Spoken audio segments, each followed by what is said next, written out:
Bienvenidos a Lo Simple No Vale. Hoy tengo el placer de contar con Ciro López, periodista. ¿Qué tal estás? Bien, muy bien. ¿Cómo estás tú? Bien, aquí andamos. Voy a repasar tu trayectoria y un poquito hablar sobre el baloncesto y sobre el Madrid. Vale, lo que tú quieras. Bueno, y la primera pregunta, ¿cuándo decidiste estudiar periodismo?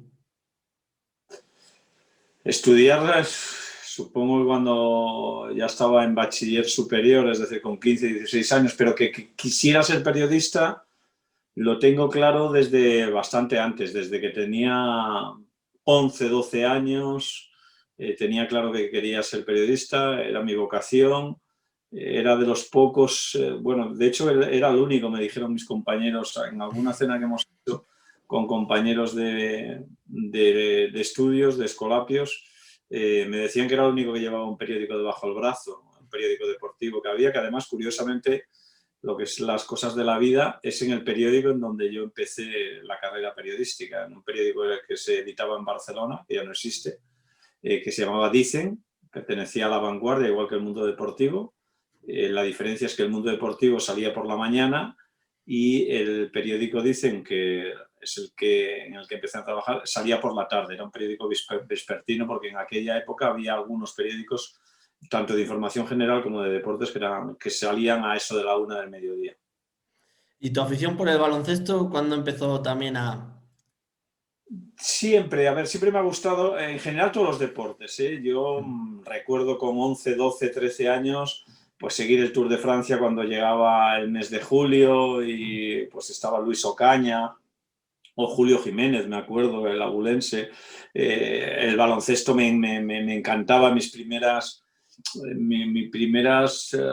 recuerdos de baloncesto, pues es igual el Real Madrid de Neil Seiken, que era un jugador de color que es de los mejores que ha venido, o que había, en aquel momento fue el mejor que vino al baloncesto español, pues después un poco más tarde ya Walter Serbiak, pero en general me gustaban todos los deportes, o sea, tengo en la memoria también, pues, fíjate, no tengo en la memoria la final, pero sí tengo en la memoria la semifinal de la Copa de Europa de selecciones que ganamos en el 64, con un gol. Tengo en el recuerdo de haberlo visto por televisión, en las pocas televisiones que había, porque en los domicilios había muy pocas televisiones, pero en los bares sí. Pues tengo el recuerdo del gol de Pereda, un gol de Pereda que me parece que nos clasificó para la final de la Copa de Europa de selecciones del año 64. Con lo cual, ya te digo, mis gustos siempre han sido en general de todos los deportes, y en el baloncesto pues es de esa época. Y después sí es verdad que en el colegio, además de jugar a fútbol como todos los niños, pues también jugaba a baloncesto y sobre todo a balonmano, que después fue un poco mi deporte, en el deporte en el que fui federado, era malo, y donde después fui entrenador. O sea que bueno, que en ese sentido, en general me gustaban todos los deportes. Tienes una trayectoria muy extensa y quería preguntarte primero por Telemadrid, que fuiste jefe de deportes y también, también estabas en las noticias, en la sección de deportes. ¿Cómo fue tu trayectoria por este medio? Bueno, me llegó de una forma casi casual, sin que yo lo esperara. Yo había estado durante mucho tiempo en Antena 3 de radio, hasta que cerraron Antena 3 de radio en el año 94. Entonces, bueno, estuve ahí un impasse en donde colaboré con una cadena de radio que se estaba montando a nivel nacional y que ahora solo sigue en Galicia, que se llama Radio Voz. Y también estaba en una revista de fútbol que se llama Don Balón, que ya no existe tampoco. Bueno, y en ese impasse me llegó una oferta para irme a Galicia a trabajar de jefe de deportes de Onda Cero. Estuve en Onda Cero un par de años, eso estamos hablando del año 95, y al cabo de 2 años de estar en Onda Cero hubo una vacante, no había jefe de prensa en el Deportivo de La Coruña, Sí. y me ofrecieron irme de jefe de prensa del Deportivo de La Coruña. Y estuve 3 años, y en el 2000, pues un mes antes o un par de meses, yo diría que un par de meses antes de que el Depor se proclamara campeón de Liga, en el año 2000, me llamaron, bueno, primero me llamó un compañero, bueno, me llamó Manolo Lama, que él trabajaba en esos momentos en Telemadrid presentando, estaba en la cadena SER, pero además al mediodía estaba presentando los deportes de Telemadrid. Y como me conoce y sabe que soy bastante de la broma, me llamó para avisarme, oye, que te van a llamar de Telemadrid porque les he hablado de ti para ofrecerte la posibilidad de venirte, si te puede interesar, para jefe de deportes de Telemadrid. Y bueno, por eso digo que fue una forma casual y en el que tuvo mucho que ver pues Manolo Lama, que al fin y a la postre fue el que les habló de mí a los que en aquellos momentos dirigían Telemadrid.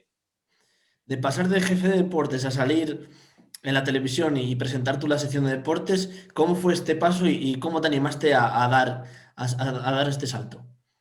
Pues no lo tenía yo muy decidido. Yo había hecho alguna cosita de televisión cuando Antena 3 de radio y Antena 3 de televisión eran la misma empresa, y es verdad que en Barcelona pues había intervenido algunas veces, más como tertuliano que como presentador. Y bueno, no lo tenía en principio previsto. Además, cuando me fichan para ser jefe de deportes de Telemadrid, no es que me lo pusieran de condición, pero sí que me dijeron que en principio que no tenía ni obligación ni a ellos les interesaba el que yo presentara o no, o sea, les daba lo mismo, ¿no? Pero que casi me aconsejaban que no presentara, que me centrara más en la gestión, ¿no?, de la jefatura de deportes, porque evidentemente si estás presentando y tienes que montar un programa, pues siempre te puedes un poco distraer de lo que es la gestión de la jefatura de deportes. Pero también de una forma casual, en ese momento... en Telemadrid fichan a Luis Mariñas, que en paz descanse, un fenómeno, conocido por la gente de mi edad y por la gente un poco más joven, por Sandokan, porque fue un presentador en Telecinco emblemático y que se parecía mucho a un actor que hizo una serie que se llamaba Sandokan, así con barba y con Sí. pelo largo. Y bueno, pues no sé si era porque era paisano o porque me veía algo, no lo sé. Me ofreció que los deportes del informativo que él presentaba en Telemadrid a las 9 de la noche los hiciera yo. Bueno, yo le había ofrecido esa posibilidad a otro presentador, a Javier Reyero, pero Luis me dijo que no, que él quería que fuera yo. Yo le dije, oye, no tengo experiencia en presentar, tengo experiencia en el mundo del periodismo, tengo experiencia de estar ante las cámaras, no me asusta, pero yo no he hecho nunca directo en un programa de deportes presentándolo. Nada, pero si eso está chupado, no, si solo tienes que acostumbrarte a mirar a la luz roja y se acabó, ya está. Y bueno, pues ahí empezó todo. Empecé con él, después al cabo de un año o de dos se fue Manolo Lama, porque un poco casi obligado, porque Cuatro aparece la Cuatro y la Sexta. Sí. Cuatro, para la gente que no lo sepa, en aquel momento pertenecía al grupo Prisa, igual que la cadena SER, igual que El País, y un poco a Manolo le obligaron a dejar Telemadrid porque montaban una televisión, la misma empresa en donde estaba trabajando en la radio, ¿no? Y entonces se fue y hubo que hacer ahí encaje de bolillos, decidir a ver qué hacíamos. Y bueno, pues decidimos que el programa del mediodía lo presentáramos Antonio Mérida, que venía de informativos, pero que es un gran aficionado al deporte, y yo. Y ahí estuvimos, no sé si 5 o 6 años presentando hasta el 2010, que es cuando decidí irme de Telemadrid. También has narrado con José María García partidos de baloncesto. ¿Cómo también fue esta época de también haciendo el deporte que te gusta mucho? Bueno, hice un poco de todo, con García hice casi de todo. Narré efectivamente, sobre todo la gente me relaciona o relaciona a García Sido López, Antena 3 con el baloncesto, porque hice todos los partidos de baloncesto desde que Antena 3 empieza, que es en el año, a nivel nacional, digamos que es en diciembre del 82. El primer partido así importante que se hace, o el primer campeonato, fue el europeo del 83 de Limos. Y bueno, pues ahí empecé, y durante toda la etapa en la que yo estuve en Antena 3, que fueron 12 años, pues narré, yo creo que, no sé si el 100%, pero yo diría que sí, que no sé si me pude perder alguno, pero tampoco recuerdo haber tenido gripe o alguna cosa que me hiciera que no estuviera. Creo que narré todos los partidos de la selección española, ahí sí, seguro, y narré, pues yo creo que un par de partidos mínimo cada semana. Era o de Copa de Europa, sobre todo el Barça, porque yo vivía en Barcelona, y a nivel de carrusel después, los sábados y domingos, pues narraba pues, igual un partido el sábado y otro el domingo, y normalmente pues era el partido de la jornada, lo repartíamos. Si en el partido de la jornada estaba involucrado el Madrid, el que narraba es Andrés Montes, y si el involucrado era el Juventud o el Fútbol Club Barcelona, pues lo narraba yo. Entonces, bueno, empecé también de una forma casual, yo no había narrado nunca. Recuerdo como si fuera ahora un mes de marzo del 83, que llamó García, me puse yo además casualmente al teléfono, hola Siro, ¿cómo estás? Bien, aquí. Y entonces me preguntó, oye, ¿tú has narrado alguna vez un partido de baloncesto? Y le dije, no. Y estuve pensando durante algo así como 5 segundos y le dije, pero me siento capacitado y tal. Me faltó decirle que no había narrado un partido de baloncesto ni una carrera de caracoles. Entonces, bueno, colgué el teléfono. No, entonces me dijo, bueno, no, es que estoy pensando, todavía no está totalmente decidido, pero estoy pensando en que vayamos al Campeonato de Europa de Limoges y Nantes y bueno, pues si tú te ves capacitado te envío a ti y tal. Bueno, colgué y entonces el jefe de deportes en ese momento en Barcelona, que se llamaba José Manuel Muñoz, me preguntó, dice, ¿quién era? Dice, no, digo, García. ¿Y qué quería? Entonces le expliqué y me dice Muñoz, ¿le habrás dicho que no? Digo, no, le he dicho que sí. ¿Estás loco? Pero tú no sabes lo difícil que es narrar un partido de baloncesto, de lo que sea, de fútbol y tal, y no sé qué. Digo, ya, pero mira, ya sé que es un riesgo. Digo, pero mira, el riesgo que corro es el siguiente. Yo me hice el planteamiento en esos 5 segundos que estuve meditando la respuesta. Si me salía bien, iba a narrar, o pensaba yo que iba a ser el narrador de baloncesto de la cadena con García, y si me salía mal, a lo máximo que me arriesgaba es que García me dijera, eres un inútil y no vas a narrar un partido más en tu vida, ¿no? Sí. Pero bueno, tampoco me iba a echar, entiendo que no pensé en que me podía echar, me podía decir que ya no iba a narrar más. Y bueno, la verdad es que salió cara, salió lo que yo pensé, efectivamente. Después narré siempre los partidos de baloncesto. Fíjate que Andrés Montes, algunos partidos sí se los perdió, tanto de la selección, por ejemplo, Andrés en los Juegos de la Amistad de Seattle, los Will Games, no fue directamente, fueron preparatorios para el Mundial de Argentina, y Andrés fue a Argentina directamente y yo fui con la selección a Estados Unidos y después hice la gira con ellos y después me parece estuvimos en Los Ángeles, en Seattle, Los Ángeles, y ya me fui después a Argentina, que es donde me encontré con Andrés. Es decir, que es que no me perdí ni un solo partido. Y bueno, ahí en Antena 3 es lo que te decía, que también ahí se narré fútbol, Sí. normalmente en el carrusel desde Barcelona narrando lo hacía yo. Y bueno, narré todo lo que se me ponía por delante. O sea, en los Juegos Olímpicos narramos, siempre narras de todo. Estuve en los Juegos Olímpicos de Seúl, narré también toda la trayectoria de la selección española de baloncesto en Los Ángeles. Estuve en el preolímpico de París, que fue el que nos clasificó para la Olimpiada de Los Ángeles. Bueno, la verdad es que no me puedo quejar. He hecho un poco de todo y he narrado también casi de todo. Tienes mucha experiencia ganada como narrador, no solo con el baloncesto, sino también con otros deportes. Sí, Ahora sí, sí. sí, te quería también preguntar yo te conozco también bastante por Punto Pelota también, que fuiste uno de los que inició el proyecto. También mucha larga trayectoria y importante también en tu trayectoria hasta ahora. Sí, a ver, yo siempre he dicho lo mismo. Punto Pelota digamos, ¿cómo lo diría?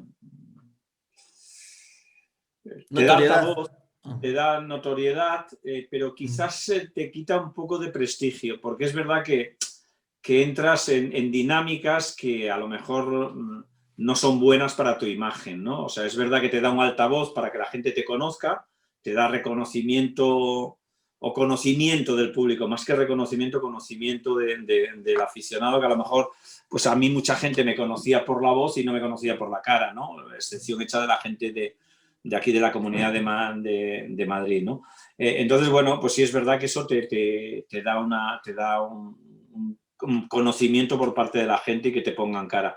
Pero sí es verdad que en la dinámica que a veces entraba el programa, pues sí que te quita un poco de prestigio y te genera una imagen que a veces no es del todo real, ¿no? Igual no es la imagen tuya fuera de cámara, ¿no? Yo siempre he dicho lo mismo, o sea, yo no soy nada discutidor y en cambio, por ejemplo, la gente que me veía en Punto Pelota, pues seguramente la imagen que tenía de mí es que era un tío que discutía por todo, que me cabreaba por todo y que estaba siempre enfrentado a alguien. Y nada más lejos de la realidad. Yo no soy nada discutidor, ni en casa ni fuera de casa. Soy un tío bastante apacible, bastante tranquilo.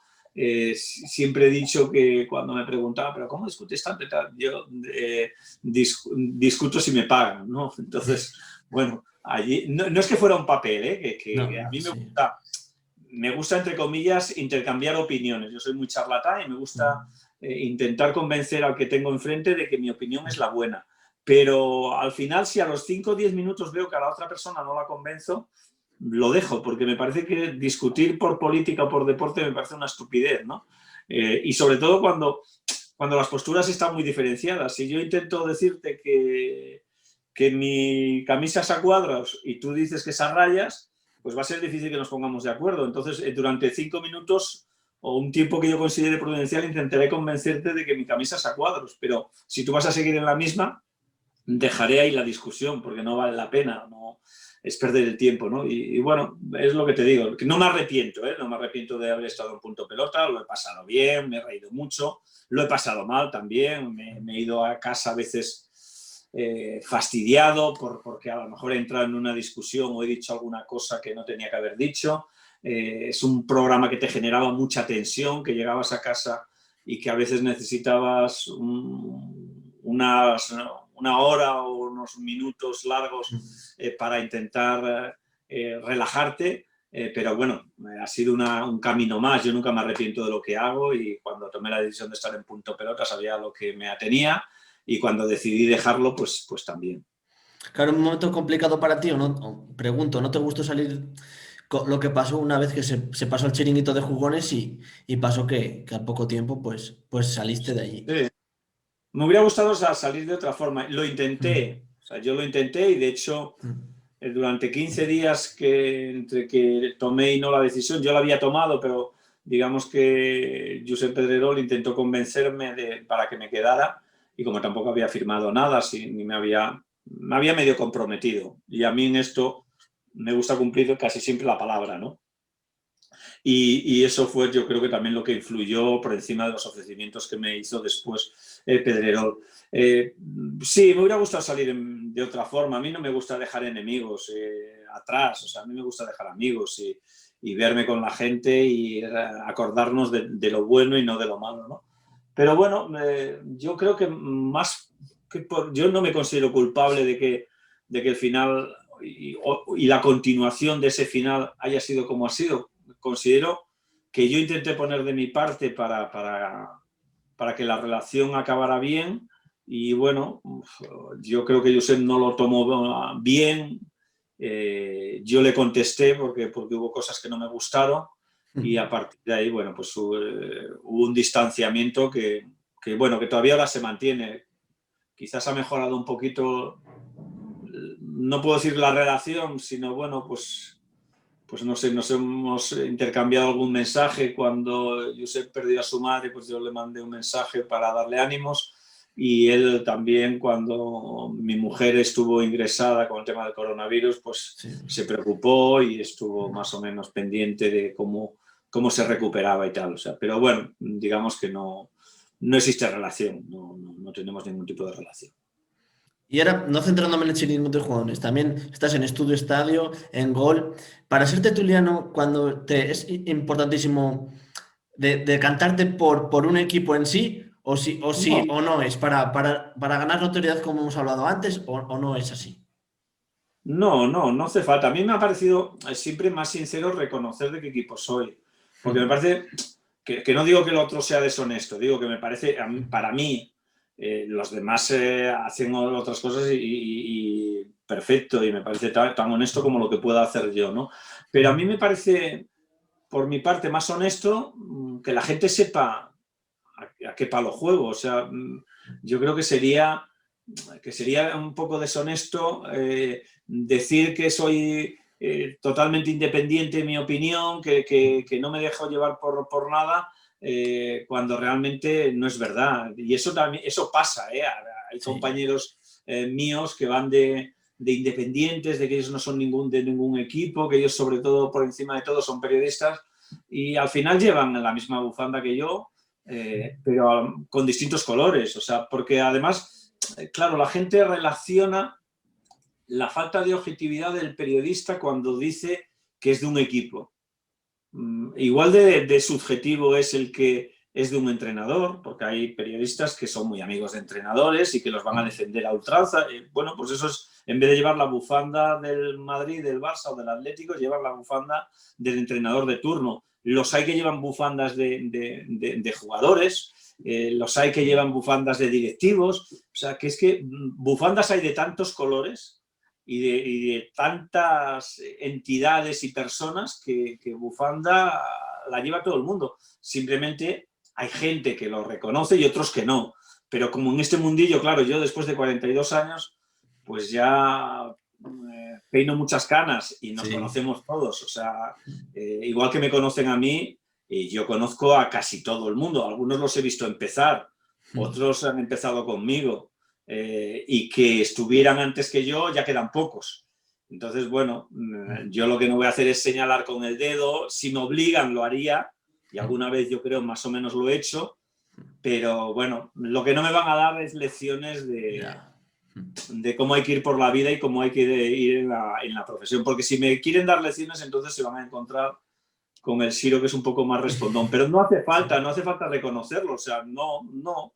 Pero que al final todos somos subjetivos. O sea, todo el mundo que está opinando siempre se va a dejar llevar por cosas buenas o malas que le han pasado con los protagonistas o con las entidades o con lo que sea. Es decir, pues habrá gente que defienda a Guardiola pues porque es muy amigo suyo y tiene muy buena relación. O hay gente que va a criticar más a Mourinho pues porque su relación ha sido mala y porque un día en una rueda de prensa le contestó de mala manera. Bueno, pero es así, pero que repito, que yo creo que todos somos subjetivos y lo más importante para mí no es ser objetivo o subjetivo. Yo creo que todo el mundo es subjetivo, la persona humana es subjetiva, porque siempre se va a dejar llevar por sentimientos positivos o negativos, o por relaciones que tú has tenido con la entidad o con un medio o con una persona. Pero lo más importante para mí es ser independiente. Es decir, que tu opinión no esté marcada por nada material, que tu opinión no esté marcada, que solo esté marcada por lo que tú consideras que has visto o cómo lo has visto, ¿no? También te quería recalcar un momento importante para ti el narrar cuando saliste en el Mundial de 2014 del baloncesto y también el Eurobásquet de 2015, ¿no? Un momento importante para ti, supongo, por todo lo que te gusta el baloncesto y lo que supone narrar. Bueno, digamos que fue un poco la guinda que le faltaba al pastel que tenía yo, que había ido cocinando durante tantos años, ¿no? Yo había hecho prensa escrita, había estado pues en eventos, en grandes eventos cuando empezaba a nivel de prensa escrita. Había estado narrando todo lo que se podía narrar a nivel de baloncesto, pues en radio pues lo hice, no sé, un día hice cuentas, ahora ya llevo más, pero hasta ese momento, pues cuando llegó la oportunidad de Mediaset, igual no sé si había hecho 12 europeos, hablando solo de selección, 12 europeos, 3 o 4 Juegos Olímpicos, creo recordar, 3 o 4 mundiales.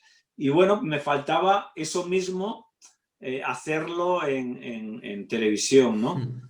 Se nos escapó además, bueno, después también siempre luce más el trabajo cuando ganas medallas y todo esto. Y es verdad que yo no había narrado en toda esa etapa, fíjate, después de 12 europeos o no sé cuántos, no había narrado una medalla de oro.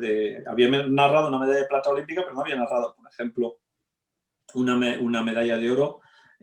Bueno, sí, creo recordar que en el 2011, es verdad, en 2011 que ganamos oro en Lituania, estaba narrador yo en la COPE con Swankar. Pero bueno, me faltaba un poco lo de televisión, ¿no? Y bueno, pues llegó esa oportunidad en el Mundial de España primero. Fue una lástima porque teníamos selección para ser medalla como mínimo de plata y pelear con Estados Unidos por el oro. Pero después de haberle ganado en la fase inicial por 30 puntos a la selección francesa, llegó el partido de cruces de cuartos de final y nos dieron un revolcón, ¿no? Bueno, fue una pena, fue una decepción. Y después llegó el europeo, que fue maravilloso. Batimos el récord de audiencia desde que estaban las privadas de un partido de televisión, el partido contra Francia y después contra Lituania en la final. Y sí, bueno, fue un poco la guinda al pastel. Lo había hecho todo y me faltaba hacer lo mismo, pero en televisión. Y bueno, encantado. Uno con tu experiencia en la radio, en la televisión, en prensa escrita, ahora el medio de YouTube, en Colgados del Aro, ¿qué supone para ti el mundo de YouTube y también estar con este proyecto? Bueno, pues como dicen ellos, es un poco como que me apodan a veces el renacido, ¿no? Es volver otra vez a ver, Sí. digamos, el Siro que no se había ido, pero sí es verdad que la gente tenía una imagen mía, lo que hablábamos antes, ¿no? Sí. De un discutidor, de un tío que poco risueño, escasamente bromista, muy futbolero.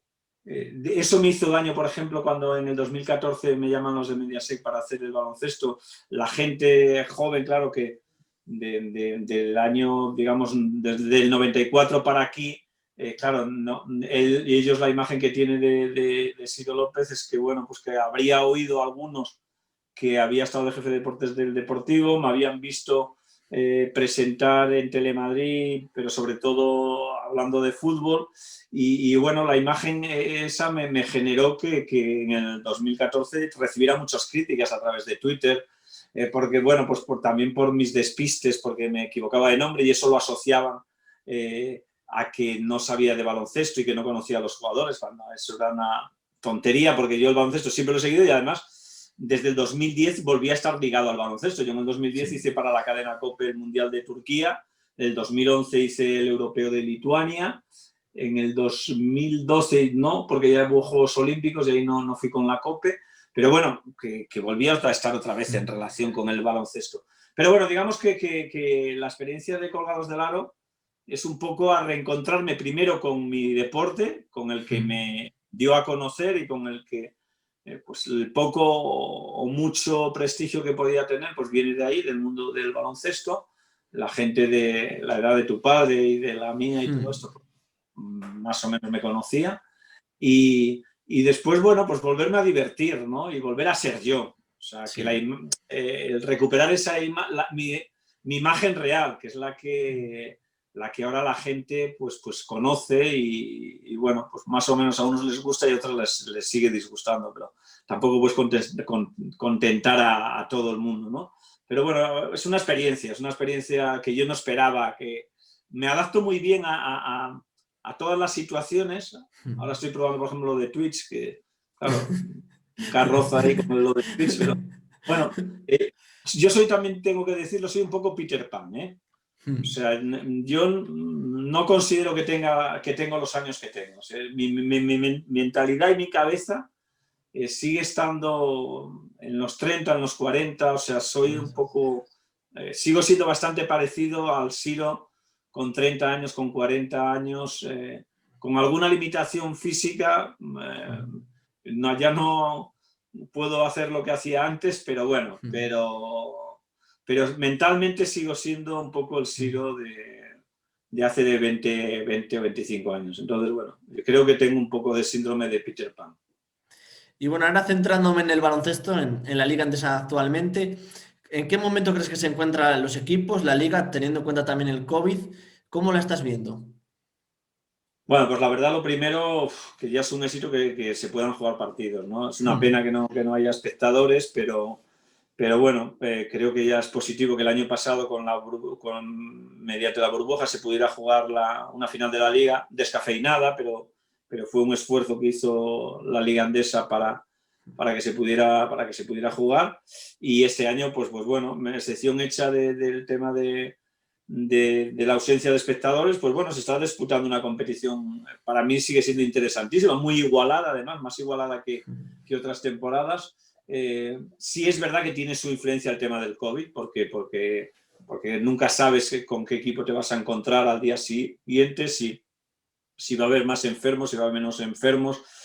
También es verdad que yo creo que fruto de las ausencias que han tenido algunos equipos, hay jugadores que van muy sobrecargados y yo creo que eso es lo que está provocando también que haya más lesiones, pero la lectura es positiva y yo creo que hay que agradecerle tanto a la Euroliga como a la ACB que se pueda disputar la Liga Endesa y la Euroliga, ¿no?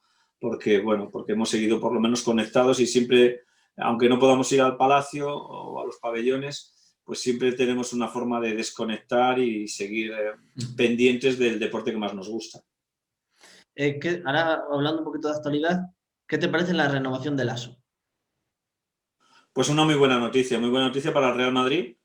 Creo que es no un premio, creo que es lo que tenía que hacer el Real Madrid con el entrenador que ha hecho posible pues que el Madrid vuelva a ser el de antes, porque igual los chavales que tenían 10, 11 o 12 años cuando llega Pablo Lasso no recuerdan lo que había pasado anteriormente, que pasamos de ser un equipo, el Madrid, dominador en el baloncesto europeo, a ser un equipo, hombre, sería muy duro decir del montón, pero en algunos momentos sí así fue un equipo del montón durante algunas fases desde el año 90 y algo hasta casi cuando llega Pablo, ¿no? Entonces, bueno, yo creo que es muy bueno para Pablo y es muy bueno para el Real Madrid el que se haya renovado a Pablo Lasso y sobre todo en este momento, después de que no se ha anunciado oficialmente, pero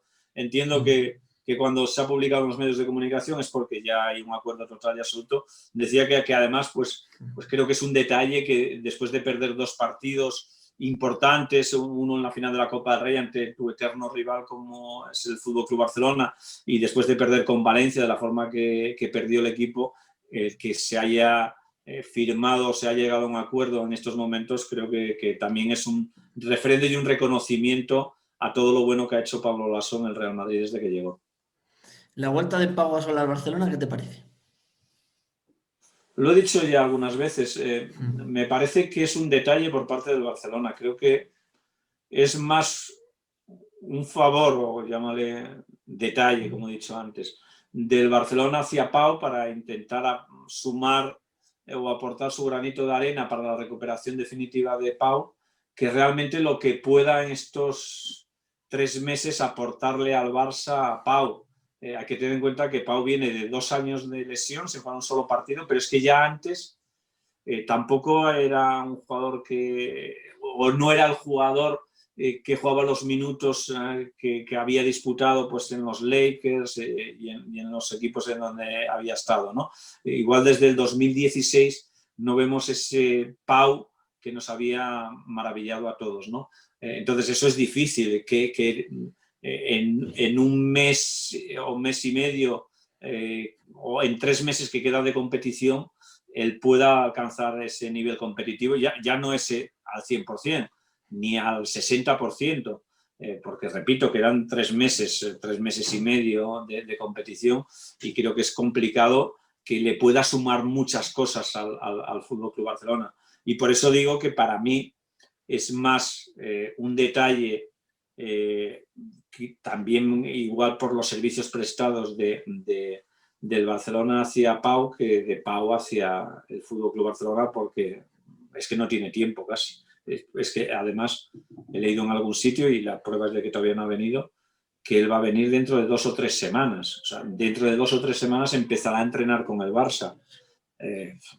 Por bien que se encuentre, tardará ¿cuánto? Un mes en estar mínimamente competitivo después de entrenar con el resto de sus compañeros.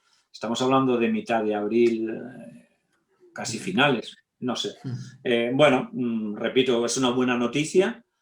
Ojalá le aporte mucho al Barça, porque eso va a querer decir que para la selección española, primero para él, que yo creo que merece despedirse por la puerta grande. Y después también pensando en la selección española, pues bueno, pues si Pau está a un 70% o un 60% de lo que era antes, lo firmo ahora mismo. Creo que nos va a aportar muchas cosas. Y la última pregunta sobre baloncesto que te voy a hacer es, en la NBA un jugador que está destacando muchísimo es Luka Doncic. ¿Te esperabas que diera este nivel cuando estaba en el Real Madrid? ¿Que pudiera llegar a este nivel? Sí. Yo, ahora no es... claro, alguien puede decir, hombre, la verdad, después de levantarle el rabo ya sabes si es burro o burra, ¿no? No. Yo, antes de saberlo, me mojé. Y yo lo venía diciendo y la gente que sigue colgados del aro sabe de lo que hablo. O sea, yo siempre he mantenido que ya en su edad y estando en el Madrid, para mí era el mejor jugador que había nacido en Europa sin ningún tipo de dudas, el mejor jugador de la historia.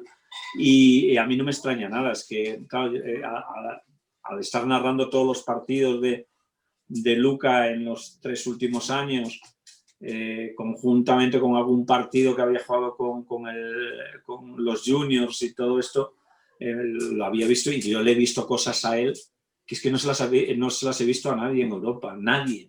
O sea, cuando la gente lo comparaba con Dražen Petrovic, no era capaz. Yo además decía que es un jugador y el tiempo me dio la razón en el Madrid, que podía jugar de 1, de 2, de 3 y de 4. Es que ha llegado a jugar de 4. Claro, Dražen, que era un genio, podía jugar donde podía jugar de 1, de 2, a lo mejor, y se quedaba muy pequeño, podía jugar de 3, pero vamos... yo no recuerdo ver a Dražen jugar de 3, o sea, siempre he visto jugar de 1 o de 2. Entonces, creo que el único que podría ser comparable con Dražen, con Lucas, si no hubiera tenido la lesión gravísima que tuvo, es Arvydas Sabonis. O sea, yo solo vi a un tío con 18 años hacer en distinta posición, pero que me llamara la atención y que me dijera, este tío va a ser un animal de esto. Era Arvydas Sabonis y el siguiente es Luka. A mí no me extraña, a mí creo que es que lo que está haciendo allí ya casi lo había hecho aquí. Ya, es que vale. Es una pasada. No, bueno, allí bueno, fíjate, es que aquí se defiende más. Y no digo que no se defienda, no voy a ser de los que diga, no, es que en la NBA no se defiende, pero estoy convencido que la gente estará conmigo, que son muchas más agresivas las defensas que se juegan antes de llegar a los playoffs. Son mucho más agresivas las defensas que se hacen aquí que las que se hacen allí.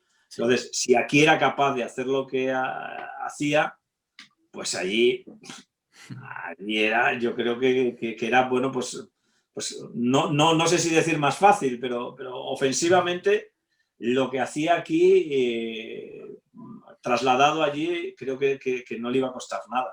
Y el tiempo nos ha dado la razón. Y bueno, mi última pregunta se va a ir al fútbol.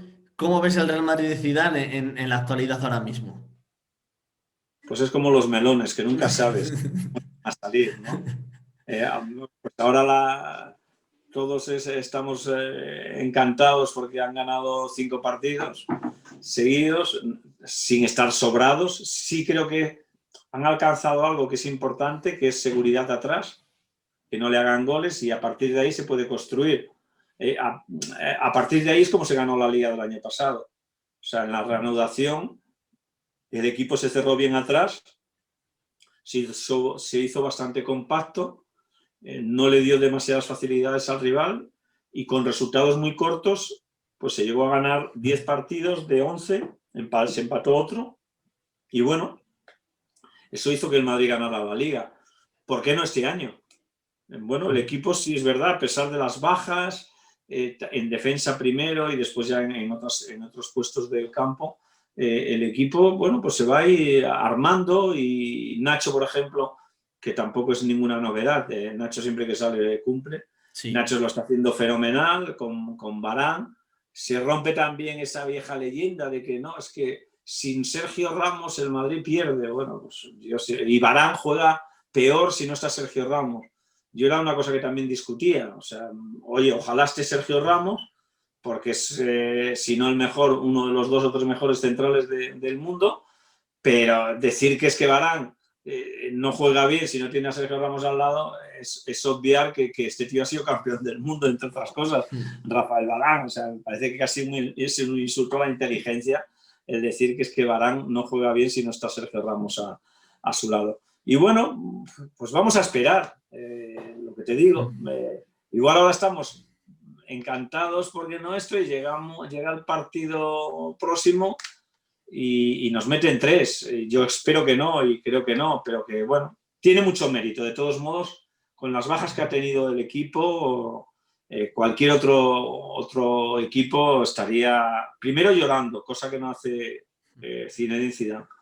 Y después estaría quejándose, ¿no? Y lamentándose a lo mejor y pensando más en situaciones fuera del terreno de juego que dentro del terreno de juego. Y creo que eso es lo que ha conseguido también Zidane, ¿no? Que el equipo se centrara, que se olvidara de las bajas, que se olvidara de los problemas que ha podido tener la plantilla y bueno, ir todos a una. Y bueno, pues sin hacer un fútbol exquisito ni un fútbol excesivamente bonito, al final, como yo digo, el espectáculo para el circo, para el teatro. O sea, yo en un deporte de profesional, o sea, otra cosa es el no profesional, pero en deporte profesional lo más importante y lo primero es ganar. Si además se hace jugando bien, maravilloso. Pero lo primero es ganar, aunque sea de penalti en el último segundo y de penalti injusto. Entonces, bueno, bien, bueno, vamos a esperar. Si alguien es capaz, yo siempre tengo una frase para definir al Madrid. Si alguien es capaz de hacer lo imposible posible, ese es el Madrid. Entonces, bueno, en peores situaciones hemos estado. Sí, yo creo que un poco, no solo el Madrid, los equipos españoles ahora en este momento no están un poco, no están al nivel como otros equipos europeos, quizás. No, ¿O no te bueno, pasa? nos falta gente, claro, es que no nos hemos reforzado, ni el Madrid, ni el Barça. Aquí hemos estado mal acostumbrados, aquí han venido los mejores jugadores del mundo y bueno, pues la pandemia, la crisis también un poquito, el competir con clubes que no estás en igualdad de condiciones, lo dicen mucho Florentino y también la gente del Barça y tienen razón, o sea, estás compitiendo en desigualdad de condiciones. Alguien te puede decir, bueno, la misma desigualdad que había hasta ahora, por ejemplo, en la Liga Española con pues el Sevilla, el Deportivo, bueno, pues los equipos que están o han estado en primera división. Sí, es verdad, pero bueno, pero la situación es la que es, o sea, y con eso tiene también que pelear el Madrid, el Barça y el Atlético de Madrid. Pues es la situación que hay. Y tampoco te sirve nada llorar, sino intentar, bueno, pues dentro de los condicionantes económicos que tengas, intentar hacer el mejor equipo. Bueno, pues muchas gracias, Siro. Yo no sé si quieres tú Nada, añadir alguna cosa más. Yo no tengo ya nada, más que agradecerte que hayas compartido tu tiempo conmigo. nada, que encantado. Ya sabes dónde estoy y que muchas gracias por acordarte de mí. No, pues muchísimas gracias a ti por compartir tu tiempo, por dejar que te haya hecho la entrevista y un abrazo enorme. Venga, un abrazo. Un abrazo, adiós. Adiós.